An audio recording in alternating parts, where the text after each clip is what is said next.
Olá, tudo bem? Hoje vamos para a nossa segunda aula de população. Na aula passada a gente falou um pouco sobre conceitos, né? Inclusive conceitos relacionados a movimentos populacionais, né? Conceitos são básicos para a gente poder trabalhar o tema população. E agora vamos para a primeira parte do estudo propriamente dito da população, que é o estudo do crescimento populacional. Quando a gente fala em crescimento populacional, a gente está falando do aumento ou redução da população, né? Se é aumentando, é crescimento positivo. Se é diminuindo, é crescimento negativo. As componentes que interferem no crescimento populacional seriam duas, né? O crescimento por migração e o crescimento vegetativo natural. A soma desses dois resulta no crescimento populacional, né? Nós já na aula passada falamos como a gente chega a essas duas variáveis, né? E em relação ao crescimento populacional, o que a gente pode concluir é que a população no mundo inteiro ela ainda cresce positivamente, né? Quando a gente pensar na população como um todo. Hoje somos mais de 7 bilhões de pessoas no planeta, né? E a população do planeta ainda cresce positivamente, né? Se a gente for olhar por regiões, continentes, a gente vai ter conclusões distintas. Então, nós ainda temos continentes que ainda estão crescendo de uma forma razoável ainda, como a África ou a Ásia, né? E já temos continentes que estão crescendo de forma lenta e alguns já até com problemas futuros de reposição, como é o caso dos europeus, né?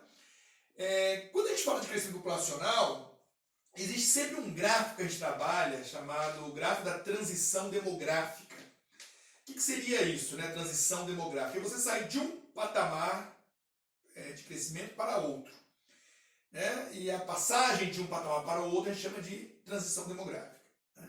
O Brasil, por exemplo, é um país que ainda cresce positivamente, mas está terminando sua transição demográfica. Quer dizer, ele está chegando a um patamar de crescimento lento. Hoje o Brasil cresce abaixo de 1% ao ano, que é uma taxa de 0,8 mais ou menos. Okay? Então, como é que você promove essa transição?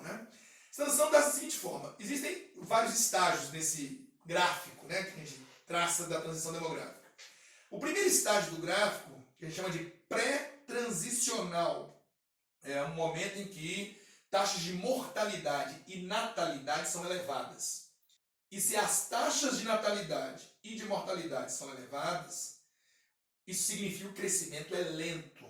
Porque natalidade menos mortalidade é crescimento natural. Se as duas são altas, o resultado dessa conta é um número baixo.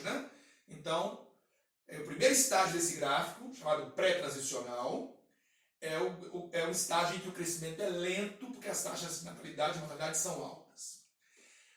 Aí nós entramos na transição. O primeiro momento da transição é a queda da taxa de mortalidade, com a manutenção da natalidade ainda alta. Então é a primeira fase da transição. A mortalidade cai primeiro do que a natalidade. Por quê? Porque atacar a mortalidade é mais fácil que a natalidade.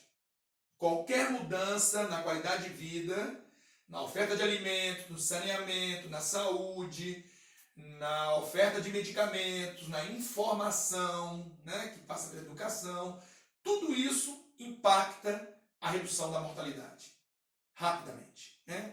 Como eu gosto de dizer, a maioria das pessoas não querem morrer, Então, tudo que pode fazer para melhorar a sua vida e evitar a sua morte, elas fazem, Então, naturalmente você entende isso, é o instinto de sobrevivência. Agora, a natalidade, ela demora mais a cair. Por quê? Porque ela demanda uma mudança mais estrutural, mais cultural, Porque aí envolve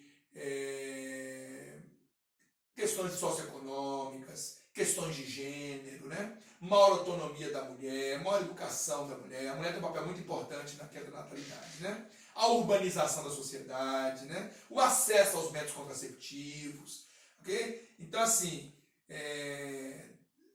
demora mais para impactar a natalidade. Mas uma vez impactada e em queda, também é difícil reverter a natalidade. Se você quiser no futuro aumentar a natalidade, é difícil, porque se estabelece um novo padrão cultural em relação a esse tema.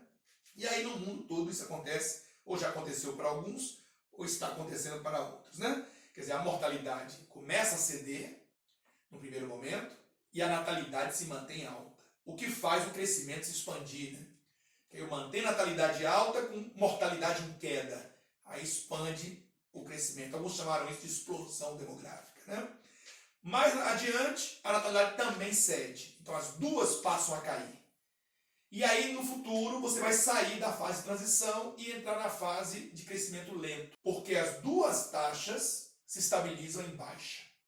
Então eu saio com um gráfico aqui, vejo a queda da mortalidade com a manutenção da natalidade, depois vejo a queda da mortalidade. E as duas se estabelecem aqui embaixo.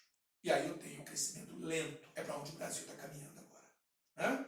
E lá na frente, essas duas taxas podem vir a se encontrar, né? Porque a natalidade em queda e a mortalidade que estava em queda pode voltar a aumentar por causa do envelhecimento da população. Né? E, em alguns casos, pode se tornar até maior do que a natalidade. E quando a mortalidade é maior que a natalidade, eu tenho um crescimento natural negativo. Quer dizer, a população começa a encolher, a não ser que você recomponha com imigrantes. Né? Mas pensando na população 100% nacional, ela encolheria. Né? Você pode recompor isso ou estimulando a imigração ou estimulando a natalidade. Né? Coisa que alguns países, principalmente na Europa, né, e Japão já estão fazendo. Né? Criar bônus para quem tem filhos no seu salário, né? Carga tributária menor pelo número maior de filhos, né? Licenças maternidades e paternidades mais extensas, né? Creches públicas, né, para poder acolher as crianças e não atrapalhar a vida profissional dos pais, né? Bônus durante a gravidez, né, durante os 9 meses de gestação a mulher recebe bônus no salário, ajuda de custo do governo, né? Então existem estímulos, né, em países que estão tendo problema com recomposição da população. No caso da Rússia, né, que é outro país que está vendo sua população encolher, né? Aquele leste europeu ali, né, aquela ex-região que foi comunista ali, né? Comunista, eu digo, é governado pelo Partido Comunista, né? Aquela cortina de ferro.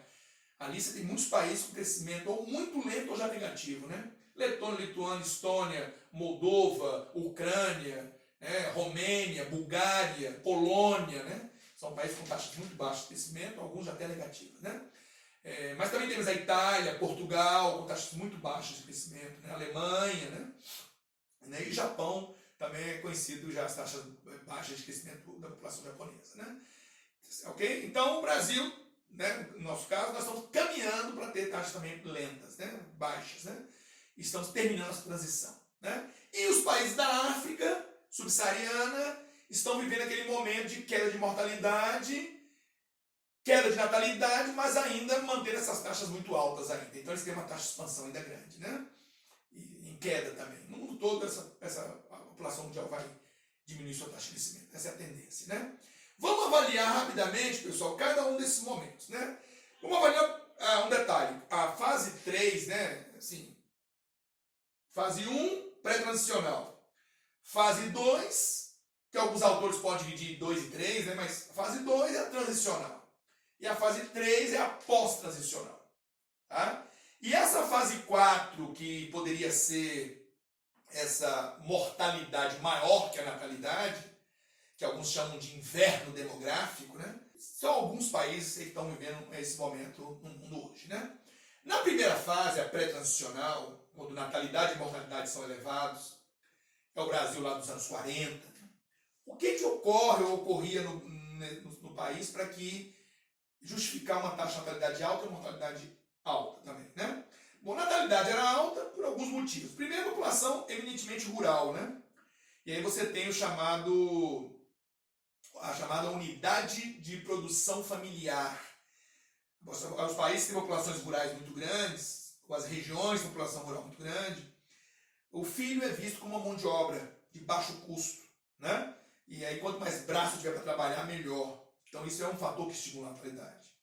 O outro é o papel que a mulher exerce naquela sociedade, né? Menos educada, com menos oportunidade de trabalho, extralar, né? Então, mulher que tem muito limite e pouca autonomia, né? Sociedades machistas, patriarcais, né? Mais conservadoras, mais atrasadas. E aí a mulher se reduz ao papel de mãe dona de casa e aí ela tem uma taxa maior de natalidade, né? Outra situação é a dificuldade de acesso aos métodos contraceptivos, né? No passado, quando eles não existiam ainda, havia um limitador grande aí para poder conter a natalidade, né? Porque não havia forma segura, né? O que existiam eram os métodos naturais, né? De contraceptivos naturais, que tem uma taxa de eficiência menor, né? Que seria o coito interrompido, né? Que nem sempre é fácil de cumprir, né? Essa meta, né? Essa meta às vezes é difícil de bater, né?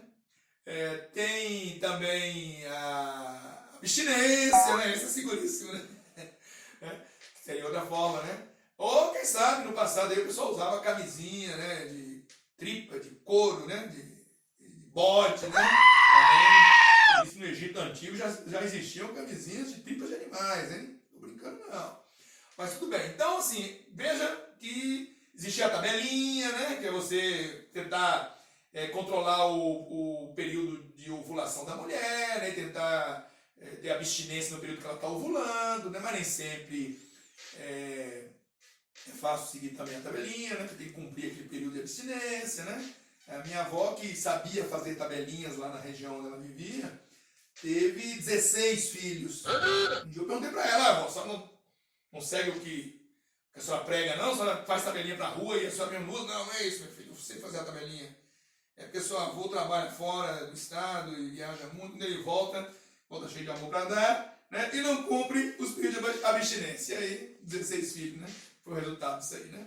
Você vê que a tabelinha também é complicada. Então, o advento da pílula anticoncepcional revolucionou, né? Até o papel da mulher, né? Porque ela pôde planejar melhor a sua maternidade, pôde adiá-la, inclusive, né? Pôde ter relações sexuais com mais segurança, né? Isso revolucionou o papel da mulher, inclusive, né? E das famílias, tranquilo? Então, natalidade era alta, ou é alta em alguns lugares do mundo até hoje, por conta desses fatores todos, né? E a mortalidade, por que ela é alta? Por causa das condições de vida, né? Se você não tem saneamento, se a sua infraestrutura é precária, água encanada, esgoto tratado, né? Desinformação, se você não tem uma campanha de vacinação, né? Acompanhamento pré-natal, tudo isso interfere na saúde, né? Das gestantes, das crianças, né? Alimentação, se não é uma alimentação regular, né? A desnutrição, tudo isso pode afetar as taxas de mortalidade, né? E no passado, inclusive muita desinformação, né? Muita criança morria, as famílias tinham às vezes 8, 10, 12 filhos, e ia 4, 5 filhos, né? E geralmente no primeiro ano de vida, e não sabia as razões naquele momento, porque havia muita desinformação, né? Então, morreu estoporado, deu um nó nas tripas, né? Comeu e foi tomar banho e morreu. Misturou manga com leite, né? Certo? Tudo isso é fruto da desinformação, né? Às vezes o tal deu um nó nas tripas, era um apêndice, né? O sujeito morreu estoporado, ele teve um AVC, né? Certo? Então, não pode tomar banho depois de comer, é porque lá tomava banho no rio, né? Aí você estava nadando contra a correnteza, tinha acabado de encher o puxão, e ele tinha lá um AVC, depende, tinha um problema cardíaco e tudo mais. E precisou dizer porque foi tomar banho, mas foi isso, ele teve uma parada cardíaca, né? Mas era muita desinformação, as pessoas não sabiam, né? Então, com mais informação, com mais infraestrutura, com a ampliação do atendimento médico hospitalar, né? Com os antibióticos, com as campanhas de vacina, né? Tudo isso reduziu muito, ao encanado, esgoto tratado, reduziu muito a mortalidade, né? Tranquilo? E aí nós entramos na chamada transição demográfica, né? Quando as duas taxas estão em queda, nós estamos na transição. E aí temos a fase pós-transicional, que é essa fase em que as taxas já estão lentas, né? A urbanização contribuiu muito para tudo isso, né? Ela trouxe a infraestrutura, ela trouxe a informação, ela deu mais oportunidade de trabalho à mulher, né? No meio urbano, né? Do que ela tinha no meio rural, né? Então, assim, o papel da mulher, o avanço médico-científico, a urbanização, né? A infraestrutura, tudo isso impactou bastante as duas taxas, né? E aí nós estamos agora, o mundo todo está fazendo sua transição, né? Uns mais na frente, outros mais atrás, mas todo mundo está fazendo a transição, né? Temos os casos de países como a China e a Índia, né? Que buscaram de alguma forma controlar suas natalidades, né? Seus crescimentos, né? A Índia tentou, numa época lá dos anos 70, né, esterilização de homens, né? Mas é um país democrático, né? Então não pode impor nada à sua população, né? Já a China é diferente, é um país autoritário, estabeleceu aquele filho único, né, por casal em determinadas regiões mais populosas da China, né, nos anos 70, eles estipularam o filho único, né? E isso produziu uma distorção, inclusive, da população, né? Porque os casais, lá quem desobedecia essa lei na China, né, era punido, né? Perdia toda a ajuda do Estado, né? Quando tinha um filho a mais, quando tinha 2 filhos a mais do que a cota, podia ser até preso, né? Porque está descumprindo uma lei, né? E isso fez aumentar muito as taxas de infanticídio na China, né? Quer dizer, pessoas que abandonavam seus recém-nascidos à morte quando eram do sexo feminino, né? Porque é um privilégio dos homens, né? Na China, na Índia também, né? Eles querem filhos, se podem ter apenas um filho, querem um filho homem, porque é o filho homem que é mais útil na agricultura, é o filho homem que leva o nome da família à frente, né? A filha não, a filha leva o nome da família do marido, né? É o filho homem que responde pelos pais, né? Na velhice, né? Ele tem essa obrigação, né? E a China, por exemplo, não tem um sistema previdenciário muito robusto, né? Então os pais ficam dependendo dos filhos. Então, por uma série de motivos, né? Machista, patriarcal, claro, os filhos são valorizados em relação às filhas, né? E aí se abandonava o recém-nascido do sexo feminino à morte, logo após o nascimento, altos índices de aborto, né? E muitas vezes a criança crescia e ela, com pouca idade era abandonada, né? Nas ruas, né? Ia para em orfanatos, né? Não eram registradas e ia para em orfanatos. E isso produziu até distorções, né? Há lugares na China que você tem, às vezes, dificuldade até de casar, né? De achar parceiros, né? Tem documentários aí que mostram isso, né? Eu já vi um, por exemplo, que os pais iam para uma praça oferecer os filhos em casamento, tentar convencer outros pais de filhas a casarem com seus filhos, né? E tentar vender o filho, né? As vantagens que o filho dele tem, né? E aí até uma indústria de sequestros, né? Sequestro de filhos masculino, porque só podia ter um filho, teve uma filha, então queimou a cota, né? E aí tinha sequestro de filhos, homens, crianças. E há sequestro de mulheres, ali da Indochina, do Mianmar, aquela região ali, né? Parentes traficando pessoas, vendendo seus próprios parentes, para serem escravas sexuais, para serem reprodutoras, né? Mulheres com fins de reprodução, quer dizer, há essas distorções todas, né? Na Índia também tem um problema, né? As famílias prestigiam o nascimento do homem, né? As filhas são aquelas que precisam para casar, as famílias precisam dar os dotes, né? Pagar, né? E para famílias carentes ter filhas é um prejuízo, né? E aí preferem os filhos. E aí as filhas quando casam têm o dote. Quando vão mal no relacionamento, querem voltar para casa, os pais não aceitam, né? Então há muita violência contra a mulher na Índia, né, também, né? Então são algumas distorções que você vê quando trata desse tema de crescimento populacional, né? Ok? Quando a gente fala de crescimento populacional, pessoal, é muito comum a gente falar das teorias demográficas, que ao todo a gente vai falar aqui de 4 teorias, né? A teoria malthusiana, a teoria neomalthusiana, um desdobramento dela que é a ecomalthusiana e a teoria reformista ou marxista, né? Todas se relacionam ao tema crescimento, ok? Então, teoria malthusiana, do Thomas Robert Malthus, né? Um economista britânico que no final do século XVIII, quando a Inglaterra estava fazendo a sua Revolução Industrial, baseado em estudos, né? Ele fez estudos como um estudo chamado Lei dos Rendimentos Decrescentes, né? Que mostrava que a produção agrícola era decrescente, que você ia cansando o solo e a produtividade ia caindo, né? Claro que na época dele, século XVIII, final do século XVIII, com poucos recursos, né? A Revolução Verde ainda não tinha chegado ao campo, né? Que era dos anos 60, do século XX, né? Você sabe que depois chegou a mecanização, o adubo nitrogenado, o combate biológico de pragas, né? Os transgênicos, né? Então melhorou muito a produtividade agrícola. Hoje ela é altíssima em alguns lugares do mundo, inclusive no Brasil. Mas na época dele, não. E aí também fez estudo do crescimento da população nos Estados Unidos, né? O boom de crescimento que eles viveram, se bem que lá eles receberam muitos imigrantes.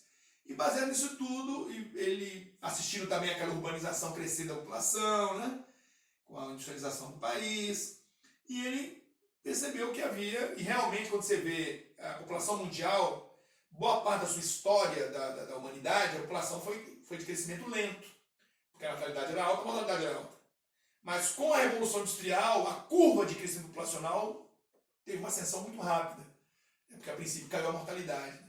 E manteve a natalidade alta.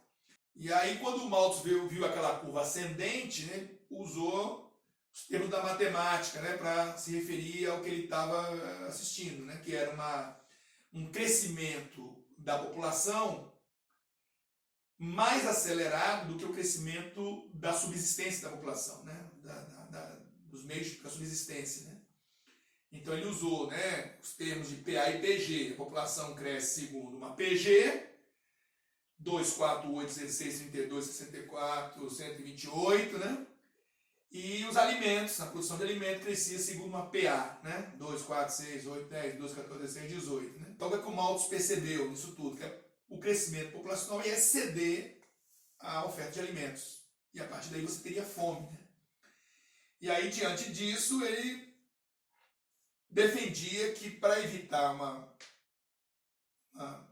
distorção grande entre população e alimentos, deveria haver a sujeição moral, quer dizer, as pessoas deveriam conscientizar que só podiam ter o número de filhos que podiam criar.